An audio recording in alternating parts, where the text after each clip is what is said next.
bienvenue dans cette troisième partie de tutoriel sur la magie, où nous étions donc restés au dernier tutoriel sur la visualisation et la description du domaine du métal et du domaine de l'ombre, et dans cette vidéo là, nous allons du coup aborder le domaine de la sauvagerie, de la bête et de la vie, et puis on continuera notre série de vidéos tutoriels sur la magie, avec sûrement le domaine de la haute magie, de la magie noire et de la Ruinscaven, qui sera couplé qui sera suivi sûrement d'autres vidéos. Alors on fera peut-être le domaine de la peste Skaven ici, et de la Ruinscaven en même temps, on verra, pour essayer on va dire de traiter toutes les écoles similaires dans une même vidéo. Donc je verrai comment je fais pour la suite. Mais bon, sachez que de toute façon il nous reste la petite wag, le domaine de la Pescaven, la grande wag, domaine de Neekara, domaine de la Ruinscaven, magie noire et haute magie, et on aura fait le tour de tous les domaines de magie. Donc on va peut-être encore en faire peut-être des vidéos, on verra. On verra comment ça se présente. Bon, là du coup pour celle-là on s'arrêtera du coup sur le domaine de la vie. Sachez que pour la semaine prochaine, il risque de ne pas y avoir de vidéo sur la magie. Alors j'essaierai de faire quand même un petit tuto. Sûrement sur les elfes sylvains, donc on verra ça. Mais je vais partir en congé dans 2 semaines, donc malheureusement les vidéos tutoriels, je vais avoir moins le temps de les faire. Je maintiendrai toujours les let's play, avec toujours en essayant de maintenir toujours le rythme d'un épisode par jour. Donc d'ici là, on aura peut-être du coup terminé le let's play contre la Bretonnie, hein, on verra ça. Et puis du coup entamer ce fameux let's play avec Elbron. Ou Elbron. Voilà, donc on va reprendre là où on en était resté la dernière fois. Voilà, donc on a vu un petit peu donc les différentes spécificités de la magie de l'ombre, hein, qui nous permettaient du coup de prendre l'avantage sur le champ de bataille, qu'on a pu voir grâce à une ou deux petites vidéos. On va passer au domaine de la sauvagerie, auquel on va pas accorder beaucoup de temps, on va quand même le voir. Hein. C'est un domaine qui est spécialisé pour les hommes bêtes, donc il est exclusif aux hommes bêtes. Vous verrez qu'il est assez offensif comme domaine, il a ses points forts et ses points faibles qu'on va détailler juste maintenant. Donc premier sort, c'est un souffle, donc un souffle qui provoque des dégâts magiques mineurs, qui coûte 5 à lancer. On voit qu'il attaque en gouttes courtes, larges et qui s'étend. Qu'est-ce que ça veut dire? Ça veut dire que quand il part, le sort, vous allez voir, il part sur une toute petite portée, et quand il finit, il s'élargit au fur et à mesure, comme un triangle. Donc c'est comme si vous voulez, là on est sur la pointe du triangle, et plus le sort va aller loin, plus la zone d'effet va être éloignée. Donc ça c'est assez bien quand vous voulez cibler de l'archerie qui est derrière, justement, et que vous commencez par cibler l'infanterie qui est devant pour les transpercer et les déstabiliser, et après du coup que le sort agisse directement sur l'archerie. Ça fait des dégâts qui sont assez faibles, hein, on le verra tout à l'heure. Il a le mérite de coûter pas très cher, il est efficace contre les armures, donc ça aussi c'est assez intéressant contre les nains, ou autre faction, ou le chaos, ou autre faction qui joue avec pas mal d'armure. Et en version améliorée, du coup la portée du sort est augmentée et les dégâts sont augmentés. Et il nous coûte plus que 7. Enfin il nous coûte que 7. Donc un sort qui est relativement correct à utiliser dès qu'on peut, hein, c'est toujours ça de gagner. La nuée venimeuse, donc là c'est un peu à la manière de l'éveil du bois dans le domaine de la vie, que l'on verra aussi à la fin de cet épisode. Donc un sort que j'apprécie beaucoup, qui fait des dégâts magiques modérés, certes, c'est vrai que ça ne fait pas énormément de dégâts magiques, ça a l'avantage de déstabiliser la formation, de faire partir un peu une unité de partout, et puis du coup de vous faire prendre l'avantage dessus. Moi c'est un sort que j'utilise beaucoup, que j'aime beaucoup. Il est efficace contre de multiples guerriers, bien entendu, à ne pas utiliser contre un seul guerrier, et il est faible contre les armures. Attention, on parle bien du niveau 1, parce que vous allez voir que le niveau 2 n'est plus faible contre les armures, puisqu'en fait il a des dégâts perforants augmentés, donc il devient efficace contre les armures. Donc si vous jouez contre des factions nains, chaos, etc., et ben n'hésitez pas à le booster en 2, vous voyez que ça passe le coup de 7 à 9, et finalement en fait vous allez accroître vos dégâts sur les armures. Voilà pour ce deuxième sort. Troisième sort, donc régression. Alors régression, c'est pas tout à fait la même chose, mais ça se rapproche mine de rien un petit peu du sort qu'on avait vu en début d'épisode du domaine du métal, qui était l'ultime transmutation, hein, qui du coup ciblait toutes les unités dans une seule zone et qui appliquait un debuff et des dégâts. C'est à peu près la même chose. La régression, c'est pareil, vous avez une zone du coup que vous ciblez, donc toutes les unités dans la zone vont subir un debuff. Donc là c'est bien d'en faire le maximum possible, exactement de la même façon que l'autre, puisque vous allez donner un malus de commandement de -8 de commandement à toute cette zone, et en plus vous allez faire des dégâts, donc des dégâts qui sont relativement corrects mais sans plus, hein. C'est vraiment c'est pas votre sort de dégâts principal, mais par contre pour prendre une ligne, si vous jouez contre des Skaven par exemple ou autre, ou des unités à faible commandement, leur réduire encore le commandement, ça peut vous permettre de gagner la ligne assez facilement. La version améliorée, elle fait passer le corps de 11 à 20, elle fait passer la zone de 11 à 22 secondes. On était à 11, hein, on passe à 22 secondes. C'est la seule modification du sort amélioré, qui coûte relativement cher, ça coûte 9 de plus. Par contre, les risques d'échec, toujours, hein, sont réduits de 50%. Après, -8 de commandement sur 22 secondes, c'est pas négligeable, hein, c'est pour ça que ça coûte assez cher. Rébellion animale, qui donc du coup là va avoir un debuff de vitesse, donc là on va vraiment par contre être dans la même disposition que le domaine du métal et notre sort d'ultime transmutation, hein, ça va être exactement la même chose. Réduction de vitesse, cause de dégâts aux combattants, efficace contre un seul guerrier, mais c'est en zone. L'adversaire a des chances de résister aux dégâts, faible contre de multiples guerriers. On est dans la même chose que ce sort-là, donc un sort qui est utile uniquement si vous avez un grand panel de troupes qui sont paquées. Donc si vous faites le combo en régression plus rébellion animale, généralement ça laisse des traces, hein, sur le champ de bataille. Amélioré coûte 20, alors il a l'avantage de faire des. Enfin de coûter moins cher, pardon, puisqu'il coûte que 12, et en version améliorée il coûte que 20. Contrairement à l'autre qui coûte 18 et 28. Là donc effet augmenté sur la vitesse, donc là aussi va être utilisé d'une façon différente, puisque là on a un debuff vitesse qui est quand même assez important. Sur le domaine du métal, il me semble qu'il n'y avait pas ce, voilà, il n'y a pas ce debuff, ce debuff vitesse. Donc là c'est assez sympa aussi pour réduire une charge de cavalerie ou pour empêcher une troupe de fuir ou autre. Version améliorée, ça réduit de 48% la vitesse, donc ça c'est pareil, ça réduit considérablement tout simplement les charges ennemies. Voilà pour les dégâts sont augmentés dans cette version améliorée. Du coup voilà pour ce sort de rébellion animale. Dernier sort, donc quand je vous dis que c'est une magie offensive, je vous ai pas menti. Là on voit que du coup au détriment de l'armure, vous allez pouvoir booster l'attaque en mêlée, la perforation d'armure et l'attaque des armes d'une de vos unités. Attention, ce sort ne s'améliore pas. Donc du coup vous avez qu'un seul effet, c'est celui-là. Par contre du coup vos troupes vont devenir complètement monstrueuses au détriment de l'armure, donc surtout à utiliser sans modération. Ça dure 29 secondes, c'est quand même pas mal, ça coûte 11, certes c'est un poil cher, mais vu les bonus que ça vous apporte, 44 attaques en mêlée, je vous imaginez en fait, hein, je vous rappelle, hein, je le répéterai souvent au cours de mes épisodes, au cas où si, enfin de mes vidéos, au cas où si on vous envoyez une plutôt que l'autre. L'attaque en mêlée, c'est ce qui va vous permettre d'avoir une chance de toucher l'adversaire, et une fois que vous la touchez en fonction de vos dégâts des armes. Donc plus vos dégâts des armes sont augmentés, et bien tout simplement plus le coup que vous allez assigner à l'ennemi sera important. Et alors il y a d'autres critères qui vont rentrer en compte, hein, bien sûr, parce que du coup les dégâts vont être réduits à l'armure, et c'est pour ça que du coup si vous avez des dégâts de perforation d'armure qui sont augmentés, et ben la réduction de dégâts due à l'armure sera beaucoup moins importante, donc vos dégâts des armes risquent, alors ce sera jamais le cas, mais risquent d'être nets par exemple. Donc vous imaginez faire 450 dégâts par hit quand vous avez un monstre à une unité, c'est assez important. Voilà, donc par contre voilà, donc du coup ça réduit votre défense, donc à utiliser contre des troupes qui sont déjà soit blindées d'armure, soit qui n'en ont pas besoin.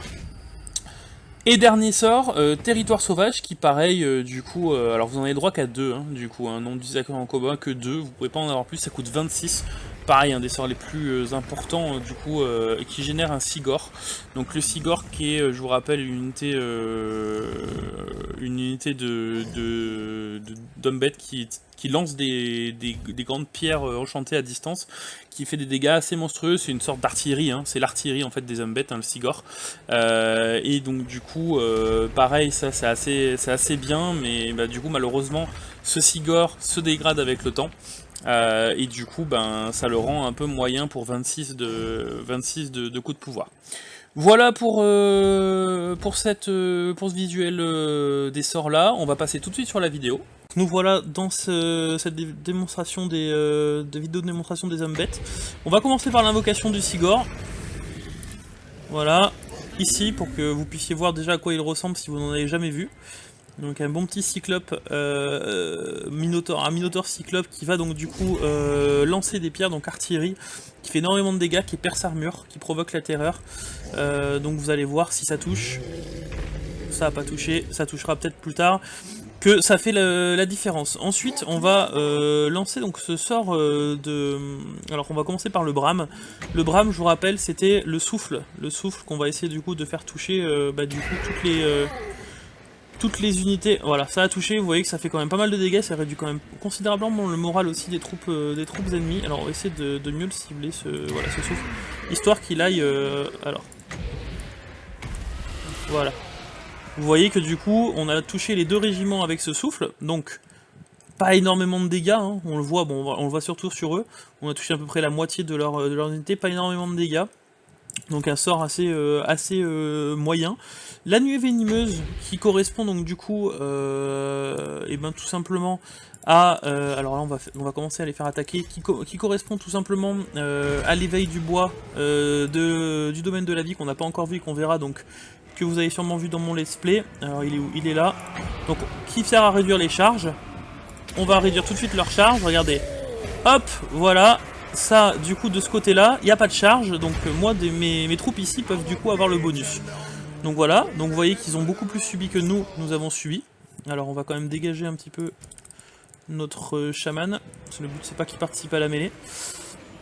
Donc là tout est rassemblé, on va pouvoir utiliser nos sorts de zone. Donc nos sorts de zone, je vous rappelle que du coup d'un côté on a l'âme de Gorok qui elle donc du coup va faire un sacrifice sur l'armure de nos hardes de Bestigor, donc qui va la faire passer à 65, par contre qui va passer donc du coup les dégâts des armes à plus 40%, donc ça fait 56, ça va faire passer de 40 à 56. Les dégâts de perforation d'armure vont également augmenter de 40%, et l'attaque en mêlée va passer de 40 à 84, donc 84 d'attaque en mêlée, autant vous dire qu'on va hit souvent. Et vous allez voir que ça va se ressentir sur les dégâts qu'on va mettre à nos amis les marteliers. On va continuer avec la rébellion animale, qui va donc du coup cibler une zone, hein, je vous rappelle, et qui va faire des dégâts modérés dans cette zone. Voilà. Et ça réduit la vitesse, donc du coup, vous avez son penchant ici, qui est la nuée venimeuse, non, qui est pas la nuée venimeuse, qui est là, voilà, ici, la régression qui va diminuer le commandement. Alors le commandement est déjà très faible, vous allez voir que ça va les faire partir en fuite instantanément. Voilà. Ça part en fuite de suite, et c'est la victoire. Donc comment du coup... Nous avons, grâce au domaine de la bête, eh bien notre Sigor qui a bien bossé, hein, vous voyez qu'il a encore la moitié de sa vie alors qu'on a commencé le combat il y a un peu de temps. Et grâce au domaine de la bête et à son domaine assez offensif, on a réduit nos amis les marteliers qui subissent lors de cette vidéo tutoriel les foudres de la magie de la sauvagerie. Et puis on va se rebalancer un petit souffle histoire de... Ah, ben on n'aura pas le temps, c'est pas grave. Voilà, donc on va repasser à la suite. Voilà pour le domaine de la sauvagerie, passons maintenant au domaine de la bête. Le domaine de la bête que nous venons de jouer également, les 2 derniers domaines qu'on a joués dans notre let's play, donc on connaît relativement très bien. Avec donc du coup bien entendu le premier sort, l'incarnation de Wissan, qui nous booste les dégâts des armes et l'armure sur une de nos unités, donc un buff assez hybride, qui nous booste et l'attaque et la défense, entre guillemets, qui est assez sympa. Il dure 22 secondes, il coûte que 4, et en version améliorée, ça nous cible une zone complète, bien entendu, et ça nous réduit les risques d'échec. Il coûte que 8, donc assez bien aussi pour booster toute votre ligne de front. La nuée infernale, donc pareil, nuée infernale, qui est en fait un super sort. Un super sort que j'adore énormément, puisqu'il fait quand même vraiment beaucoup de dégâts. Enfin, il fait pas mal de dégâts, on va dire. Il est en zone dès le début. Il dure que 7 secondes, bien entendu, heureusement. Il coûte que 6. Et donc, du coup, il a rien d'autre de spécial que de cibler en fait toutes les cibles dans la zone et de leur faire de leur faire des dégâts, tout simplement. Et en version améliorée, il coûte 12. La portée est augmentée, la durée est augmentée à 14 secondes, donc on passe de 7 à 14 secondes, ça double. Et donc du coup, il devient toujours assez intéressant, puisque du coup, vous pouvez le caster de plus loin et toujours sur autant d'unités, mais plus longtemps. La lance d'ambre qu'on n'a pas trop utilisée, j'aime pas trop ce style de sort, un style de sort à la boule de feu, qui a toujours pour but de déstabiliser les formations. L'avantage c'est que c'est efficace contre les armures, ça perfore bien et ça transperce. Donc voilà, et puis du coup ça toujours efficace contre les cibles qui subissent les dégâts magiques. Voilà, donc vous pouvez, si vous avez en fait plusieurs unités qui marchent les unes derrière les autres, faire un ricochet tout simplement, donc transpercer la première ligne, transpercer la deuxième, et c'est là où ça commence à devenir intéressant, c'est quand ça touche deux cibles d'un coup.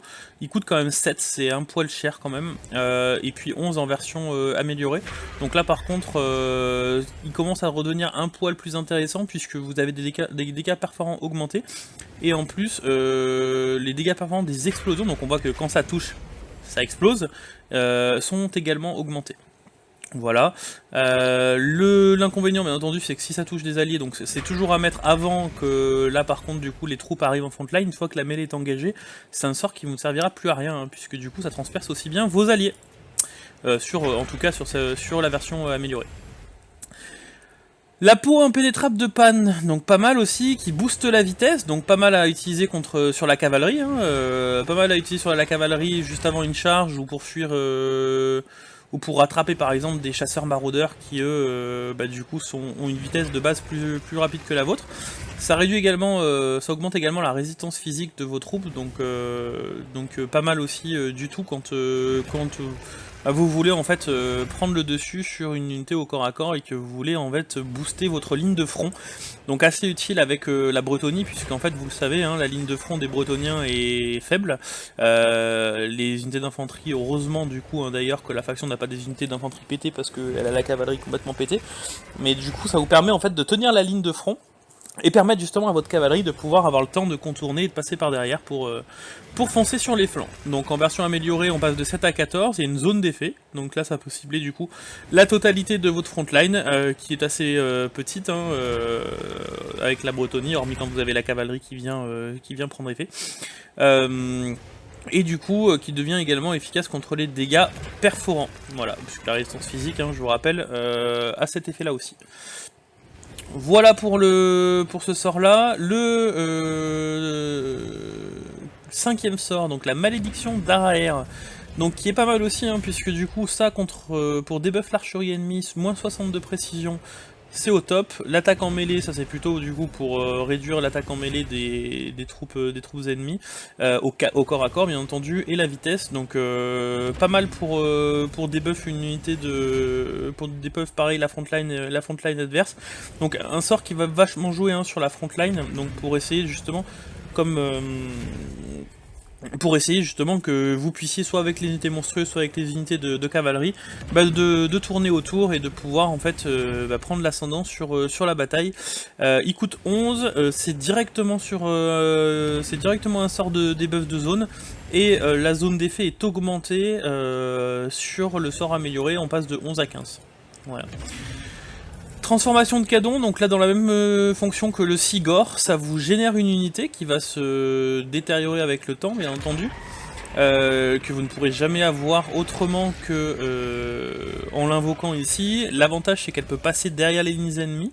Alors généralement, tout dépend de la faction que vous jouez, vous avez déjà des unités volantes, mais si vous n'en avez pas, ça va vous permettre d'aller chercher l'artillerie, chercher l'archerie ennemie, de passer par derrière, contourner, et c'est une unité qui est assez puissante, donc sincèrement aussi elle est vraiment pas mal. Vous en avez le droit à 2 par bataille, ça coûte 16 en plus, donc relativement un coût raisonnable en magie, avec 45 secondes de délai entre deux invoques. Voilà, donc une magie pareil assez complète, assez sympa à utiliser, qu'on va du coup tout de suite expliquer, visualiser dans une vidéo. Donc petit aperçu du domaine de magie de la bête, avec toujours nos deux écuyers à pied contre les deux marteliers, qu'on aime bien dans ce let's play. On va commencer par du coup tenter une lance d'ambre qui est censée transpercer l'ennemi, on va voir. Alors hop, du coup Je l'ai mis en accéléré, désolé, mais donc on a bien vu que ça a transpercé. On a bien vu que la lance d'armes, mine de rien, quand elle est bien positionnée, elle fait des dégâts qui sont quand même corrects pour le coup qu'elle a coûté, ça coûte que 7. Elle est très bien contre les armures. Donc là, contre les martelés, c'est un très bon... un très bon sort quand il est bien placé, puisque vous avez vu qu'il a fait, alors pas énormément de dégâts, mais il a fait un peu de dégâts du coup au martelet ennemi. On va continuer à charger de notre côté. On va enlever notre fée ici, voilà, pour forcer du coup les écuyers à pied, les marteliers à s'attaquer. Donc on a comme domaine de magie, on a vu la génération de la manticore, hein, donc la génération de la manticore qui va nous donner l'avantage, on va l'invoquer tout de suite. Et puis après on fera des sorts de buff et de debuff bien entendu, donc résistance physique obligatoire sur eux. Donc notre manticore qui est ici, qui sort du sol, un peu comme à mode du Sigor, qui va venir derrière, ici. On a le boost de 25% des armes et de 30 d'armure qu'on va booster hein, sur toute la zone ici, donc tous nos soldats vont être boostés. On va par la même occasion réduire l'attaque en mêlée, la vitesse et la précision de ceux-là qui sont en train de prendre un petit avantage. Et puis on va aussi leur balancer une petite nuée, donc vous allez voir les dégâts de la nuée. Et vous du coup vous allez venir attaquer par derrière. Donc les dégâts de la nuée qui réduisent, regardez leur commandement comme il part et leur vie aussi. Et ça continue, ce sort est vraiment sympa. Donc là malheureusement le sort n'a ciblé qu'une des deux unités parce que du coup elle était trop loin. Et on peut même générer du coup une deuxième manticore. Qu'on va générer et qu'on peut du coup envoyer du coup sur la deuxième troupe ennemie. Donc magie d'invocation assez sympa, donc pareil à utiliser avec sans parcimonie. Avec la nuée infernale lanceur de buff, la lance d'armes qu'on a vu en début de partie, la transformation, le debuff d'attaque en mêlée et les deux buffs, donc buff de vitesse et buff d'armure et dégâts des armes. Et on voit qu'avec ça, et bien du coup la bataille sera gagnée. Donc en accélérant un petit peu, voilà, c'est la victoire, nos pèlerins ont survécu et grâce aux invocations de la magie de la bête, nous avons pris l'ascendant sur le champ de bataille. Et enfin, donc nous voici sur la magie de la vie, et la magie de la vie qui est associée bien entendu à la magie du soin. Vous allez voir qu'il y a pas mal de sorts de soins, c'est une magie aussi très défensive, mais qui n'est pas en lest concernant aussi les atouts offensifs. Donc premier sort, c'est un sort de régénération pure qui coûte 6, qui a l'avantage d'être en zone, donc pareil, ça peut vous faire booster une bonne petite frontline quand votre frontline commence à prendre un peu de dégâts. Voilà. Du coup, bien entendu, vous pouvez pas cibler une unité si elle a déjà son maximum de régénération de points de vie atteint. Version améliorée, vous passez de 6 à 11 et la durée est augmentée. Donc elle passe de pareil 7 à 14, hein, ça double toujours.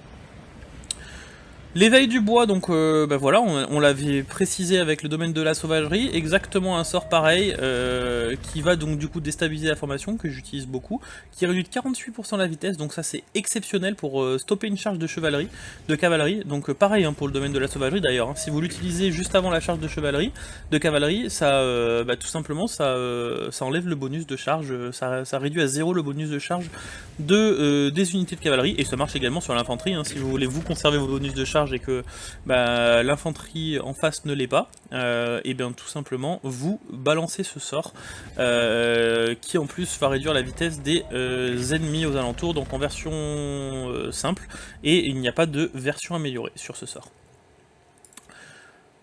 Chair de pierre, donc là un gros boost d'armure, gros boost d'armure, pareil pour du coup tanker comme il se doit la première ligne de front, ou tout simplement un combat que vous avez engagé dans lequel vous êtes en déficit d'armure. Ça dure 44 secondes, c'est assez énorme, ça coûte 7, et on va voir qu'en version améliorée, ça va nous durer 88 secondes, donc c'est énorme, une des durées les plus longues du jeu en termes de sort. Ça fait passer le cours de 7 à 11, donc ça reste correct, toujours un bonus de 60 d'armure, c'est pas négligeable du tout, hein, 60 d'armure. Voilà, donc des bonus assez sympas. Quatrième sort, le bouclier de ronce, qui lui va tout simplement être efficace contre tout ce qui perd fort, qui en plus donc va cibler va cibler directement une zone, pardon. Ça va nous booster de 25% les dégâts des armes et bien entendu réduire de 22% la résistance aux projectiles. Donc si les projectiles sont perforants, bah du coup c'est efficace, tout simplement. Et c'est même efficace si ce n'est pas des projectiles perforants, hein, je vous rassure. Et l'avantage du coup c'est que ce bonus il n'est pas négligeable pour un bon sort de boost défensif. Donc magie très défensive, hein, comme je vous l'avais dit, avec un sort de régénération, un sort de boost d'armure, un sort de résistance de projectiles qui augmente en parallèle aussi le dégât des armes, donc assez hybride. Qui coûte 8 et en version améliorée elle coûte 13. Elle augmente la résistance aux projectiles et elle augmente les effets sur les attaques en mêlée. Voilà, donc du coup voilà pour le sort. Ensuite, la vigueur du printemps. La vigueur du printemps qui du coup pareil, 4ème sort à vocation défensive qui va en plus de régénérer vous booster la résistance physique. Donc super sort, il coûte 13, donc c'est un mix en fait entre le bouclier de ronce et le sang de la terre, de la même façon il a l'efficace contre les dégâts perforants. Vous pouvez le booster à 21 pour augmenter effet augmenté sur la constitution et effet augmenté sur la résistance physique, donc ça régénérera mieux et vous résistez mieux. 22% de résistance physique à 44% de résistance physique. Et la régénération du coup on n'a pas de chiffre mais du coup elle est accrue également. Et deuxième sort offensif, donc on avait l'éveil du bois pour déstabiliser des charges ou déstabiliser des formations.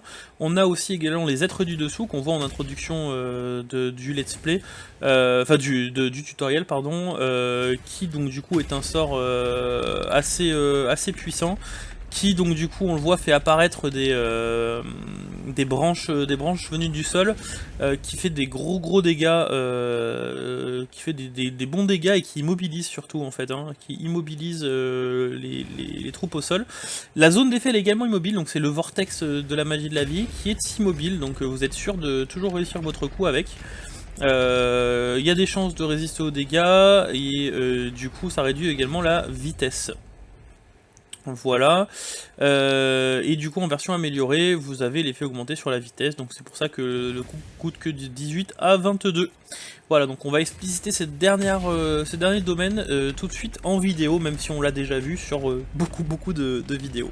Donc nous voilà dans cette vidéo de démonstration avec du coup la magie de la vie. Donc on va voir du coup ce qui va se passer, sachant que du coup, alors on va mettre pause rapidement. Donc comme je vous l'ai dit, on fait s'affronter donc du coup des marteliers avec des écuyers à pied. Alors le rapport de force vient du fait qu'on est lâché enchantresse en plus. Mais le combat est largement désavantageux pour nous, hein. Ils sont certes perce-armure anti-infanterie qui causent de nombreux dégâts, mais si on les compare directement aux marteliers, on voit ici la différence de stats qui est énorme en faveur des marteliers. Et on va essayer, comme d'habitude, avec la magie de la vie, de faire le maximum possible pour trouver la faille. Donc tout d'abord, je vous ai dit, annuler le bonus de charge des nains qui commencent déjà à se battre et à foncer. Donc pour que ça les touche eux, on va le balancer ici. Ça met 1 seconde à se caster, vous allez voir. Alors, ils n'ont pas bougé malheureusement. Mais du coup ça annule complètement le bonus de charge. Vous voyez le trou que ça a fait au milieu. Donc là ça nous permet du coup d'engager le combat en leur faisant des dégâts sans qu'ils aient à nous en faire. Ici, si je laisse le combat se durer un peu plus longtemps, vous allez voir que ma vie va diminuer beaucoup plus vite, normal. Donc nous, ce qu'on veut, c'est prendre l'avantage.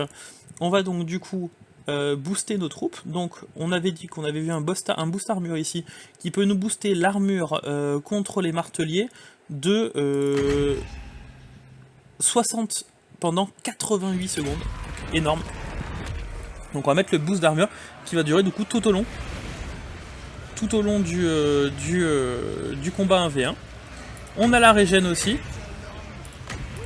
qui va durer longtemps, donc on va la mettre dessus. Le but c'est pareil, ça va être que nos écuyers battent les marteliers. On a donc du coup la possibilité de booster encore leur résistance physique avec un sort de heal, on va pas se priver. Et puis on va mettre donc du coup ici sur la zone là, hop, le sort donc du coup des êtres du dessous qui va donc du coup cibler ici, voilà les nains, et qui va nous permettre ici de dégager un bon avantage. On va ici toujours augmenter les dégâts des armes et la résistance de nos troupes. On va là déstabiliser encore la formation ennemie. On met le paquet, hein. On se régène encore un petit coup.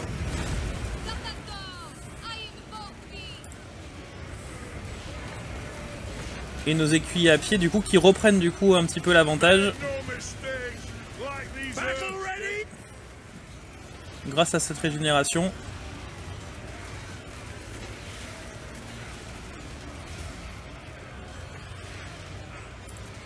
Et donc on va accélérer.